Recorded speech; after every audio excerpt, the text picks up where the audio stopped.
ഇന്നത്തെ നമ്മുടെ എപ്പിസോഡിൽ ആദ്യ ഗാനം ആലപിക്കാനായി ഇശൽ 20 റൗണ്ടിൽ നമുക്ക് മുന്നിലെത്തുന്നു ആയിഷ ഷെറിൻ.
നന്നായിട്ട് പാടി, എനിക്ക് ഭയങ്കര ഇഷ്ടമായി കേട്ടോ. ശരിക്കും ആ റബ്ബേ അല്ലാ എന്നൊക്കെ വിളിക്കുമ്പോൾ ശരിക്കും അങ്ങോട്ട് വിളി കേൾക്കുന്നുണ്ടെന്ന് തോന്നുന്നു അല്ലേ? എന്ത് തോന്നി പാടിയിട്ട്? നന്നായിട്ട് പാടാൻ പറ്റി. ഇതാരും സെലക്ട് ചെയ്തെന്ന സോങ്? സെലക്ട് ചെയ്തെന്ന് മുത്തുക്കാണ്, ഉമ്മ എല്ലാവരും കൂടിയിട്ട് സെലക്ട് ആണ്. നന്നായിട്ട് പ്രാക്ടീസ് ചെയ്യാനൊക്കെ ടൈം കിട്ടിയോ? പാടിയിട്ട് മോക്ക് എന്താ തോന്നിയത്? കുഴപ്പമില്ലാണ്ട് പാടാൻ പറ്റി. അപ്പോൾ ഇതിൻ്റെ ഡീറ്റെയിൽസ് ഒക്കെ നമുക്ക് സാറിൻ്റെ അടുത്ത് ചോദിക്കാം. ഫൈസൽ സർ.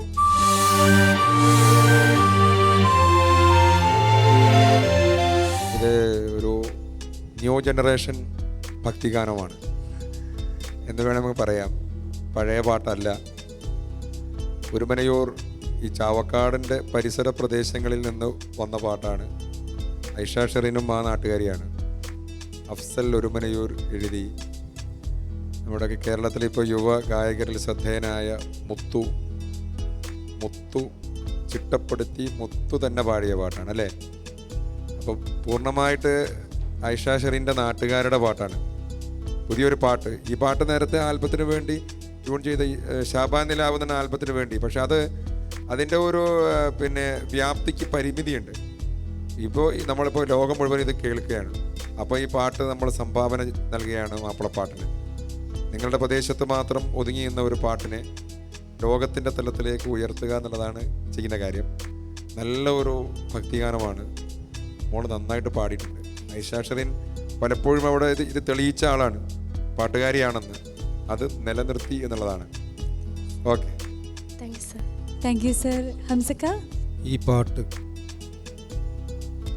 വളരെ നല്ലൊരു പാട്ടാണ്. നല്ല വരികളാണ്, അതിന് പറ്റിയ സംഗീതവും അതിലൊത്തു ചേർന്നിട്ടുണ്ട്. ഇത് ആയിഷ ഷെറിൻ വളരെ ഉൾക്കൊണ്ട് പാടിയെന്നാണ് എനിക്ക് മനസ്സിലാവുന്നത്. നല്ല പാട്ട്, വളരെ നന്നായി പാടി. Okay, thank you sir. Rahana ചേച്ചി. ഐഷ, നല്ലൊരു പാട്ട് കേട്ടോ, എനിക്ക് നല്ല ഇഷ്ടമായി. കാരണം മുത്തു അത് നന്നായിട്ട് അത് ചിട്ടപ്പെടുത്തിയിട്ടുണ്ട്. നല്ല ടഫാണ് സോങ് അല്ലേ? ഒരുപാട് സ്ഥലത്ത് പാടി ഫലിപ്പിക്കാൻ തന്നെ ഉണ്ട്. അത് പല്ലവി തന്നെ സംഗതികളാണ്. മുത്തു പിന്നെ ഒരു മുത്തുവിൻ്റെ പാട്ട് മുത്തു കമ്പോസ് ചെയ്തിട്ട് ഞാനും പാടിയിട്ടുണ്ട്. ഒരു താരാട്ട് പാട്ടായിരുന്നു പാടിയത്. അപ്പോൾ മുത്തു അധികം അങ്ങനെ ഒരുപാട് സംഗതികളൊക്കെ ഇടും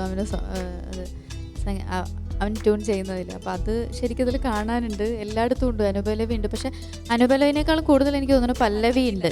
കാരണം പല്ലവി അത് നമ്മൾ പറയുമല്ലോ, കിട്ടിയാൽ കിട്ടി, പോയാൽ പോയി എന്ന് പറയുന്ന പോലെ വൃത്തിയായിട്ട് അത് പാടാനുണ്ട് അത്. അപ്പം ഫസ്റ്റ് ആ പല്ലവിയിൽ എനിക്ക് മോളെ പിന്നെ ഫസ്റ്റ് വിരുത്തതിലൊരു എനിക്കൊരു ചെറിയൊരു നോട്ടിൻ്റെ എന്തോ ഒരു പ്രശ്നമുണ്ട് തോന്നുന്നത്. അതൊക്കെ ഈ വോയിസിൻ്റെയാണ്. ചില വോയിസിൽ അത് ക്ലീൻ അങ്ങ് പോകുമ്പോൾ നമുക്ക് ചെറിയൊരു പിച്ച് ഔട്ടും കൂടി അങ്ങ് ഫീൽ ചെയ്യും പെട്ടെന്ന്. അങ്ങനെയുള്ളൂ. പിന്നെ പക്ഷെ കൂടുതൽ എനിക്ക് ലാസ്റ്റൊക്കെ ആയപ്പോൾ ഫസ്റ്റ് പല്ലവി പാടിനേക്കാളും നല്ല പെർഫെക്റ്റ് ആയിട്ട് ലാസ്റ്റ് മോൾ നന്നായിട്ട് പാടിയിട്ടുണ്ട്. എന്നാലും നല്ലൊരു എഫേർട്ട് തന്നെ എടുത്ത് മോൾ നന്നായി പാടി. താങ്ക് യു രഹന ചേച്ചി. ഷാൻസ്. ഐഷ ചാവക്കാടല്ലേ? അപ്പോൾ അത് ചാവക്കാടിന് അടുത്താണോ? ആണോ? അപ്പോൾ ചാവക്കാടിന് ഒരു പൊൻതൂവൽ കൂടി നന്നായിരുന്നു മോളെ, നല്ല ഫീൽ ഉണ്ടായിരുന്നു. പിന്നെ ഒരു ടഫ് സോങ് ആണ് അത്, മോള് നല്ല രീതിയിൽ തന്നെ എക്സിക്യൂട്ട് ചെയ്തു. പിന്നെ രനത്തെ പറഞ്ഞത് ക്ലീൻ വോയിസ് ആയതുകൊണ്ട് നമുക്ക് ഓരോ കുത്തും കോമയും ക്ലിയർ ആയിട്ട് നമ്മൾ കേൾക്കും. എനിക്കാകെ ഒരു സസ്റ്റെയിനിലൊരു ലോങ് നോട്ട് മാത്രം ഇങ്ങനെ കുറച്ചൊന്ന് ഷാർപ്പാവുക പോലെ തോന്നി. അല്ലാതെ വേറെ പ്രശ്നങ്ങളൊന്നുമില്ല. ക്ലീൻ സിംഗിങ് ആണ് എല്ലാം. ആ പാട്ടിന് കൊടുക്കേണ്ടതൊക്കെ മോള് കൊടുത്തിട്ടുണ്ട്. പിന്നെ ടഫ് സോങ് സെലക്ട് ചെയ്തല്ലോ, അത് തന്നെ വലിയൊരു കാര്യം. Very good. Thank you sir. എന്ത് പറഞ്ഞു നമ്മുടെ ടീച്ചേഴ്സും ഫ്രണ്ട്സൊക്കെ 14ാം രാവ് കണ്ടിട്ട്? എല്ലാവരും നല്ല അഭിപ്രായമാണ്. ടീച്ചേഴ്സിൽ ഇപ്പോൾ ഭയങ്കര സപ്പോർട്ടാണ്. സ്കൂളിലെ പ്രിൻസിപ്പാളും വൈസും ഒക്കെ നല്ലതായിട്ട് സപ്പോർട്ടായിരുന്നു. പിന്നെ പ്രത്യേകിച്ച് എൻ്റെ ക്ലാസ് മിസ് ഉണ്ട്, അജിത എന്ന മിസ്സിൻ്റെ പേര്. പിന്നെ അതുപോലെ ഹിന്ദി സർ ഉണ്ട്, സുധാകരൻ സർ. ഭയങ്കര സപ്പോർട്ടാണ്. എപ്പോഴും ഓരോ പാട്ട് കഴിയുമ്പോൾ എല്ലാ കമൻസും വിളിച്ചറിയിക്കും. എല്ലാ കുട്ടികളെ പാട്ടും കാണാറുണ്ട്.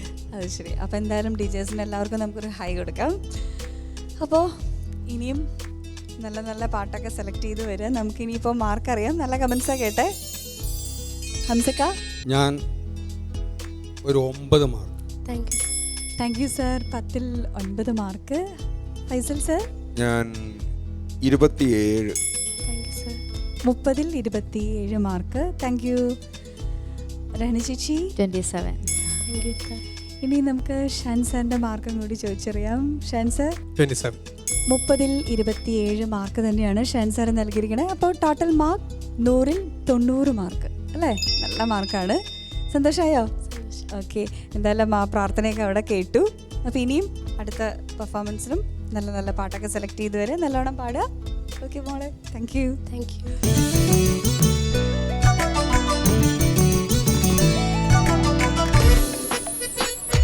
ആയിഷ 90 മാർക്സ് കിട്ടിയില്ലേ? സന്തോഷമായില്ലേ? സന്തോഷം. മാർക്സ് ജഡ്ജസ് എപ്പോഴും ഇപ്രാവശ്യം സെയിം മാർക്കല്ല തന്നത്, 27. അപ്പം ഇപ്രാവശ്യത്തെ എല്ലാ പെർഫോമൻസും കഴിഞ്ഞു, എല്ലാവരും തകർത്ത് പെർഫോം ചെയ്തിട്ടുണ്ട് അല്ലേ? സുൽത്താനാവോ അറിയില്ല. അപ്പം ഇനി let's hope for the best. ഇനി അടുത്തടുത്ത പെർഫോമൻസ് ഇതിനെക്കാട്ടി ബെറ്റർ ആക്കിയിട്ട് അടിപൊളിയായി പാടാം. Okay, all the best.